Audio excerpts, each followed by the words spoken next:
শেষের কবিতা দেখেছে শিলং, শেষের কবিতা এবার মুম্বাইয়ে। সচিন যখন সচিন হননি তখন থেকে তাকে চেনে মুম্বাইয়ের এই মাঠগুলো। ওভাল ময়দান, আজাদ ময়দান, ক্রস ময়দানের ঘাসগুলো প্রতিদিন দেখত এক ক্রিকেট পাগল ছেলেকে। সকাল বিকেল ধ্যানে মগ্ন। তার ধ্যান ছিল ক্রিকেট। 24টা বছর ধরে গোটা বিশ্ব হাঁ করে তার ব্যাটিং দেখেছে। এই সমাপ্তি লগ্নেই মুম্বাইয়ের মাঠগুলিতে ঘাম ছড়াচ্ছেন আরেক তেন্ডুলকার, সচিনের ছেলে অর্জুন। বাবার মতোই ছেলেও কাঙ্গা লিগে ব্যস্ত।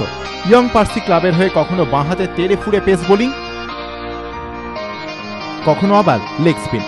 তফাৎ একটাই, কিশোর সচিন মুম্বাইয়ের বিভিন্ন মাঠে যখন ঘরোয়া ক্রিকেট লিগ খেলতেন তখন তার দিকে ক্যামেরা তাক করা থাকতো না, কিন্তু অর্জুনের জন্য থাকে, অনেক সময় থাকে। থাকে নিরাপত্তা রক্ষীও, একজন ব্যক্তিগত, অন্যজন মুম্বাই পুলিশের। সচিন বারবার বলছেন অর্জুনকে একা থাকতে দিন, নিজের মতো করে খেলতে দিন। তবু তো চোখ চলেই যায়। সবাই জানতে চায় কেমন খেলছে অর্জুন। বৃহস্পতিবার থেকে ওয়াংখেড়েতে শেষের কবিতার শুরু। তার আগে মুম্বাইয়ের মাঠগুলোর ঘাসের ডগায় এখন আশার শিশির।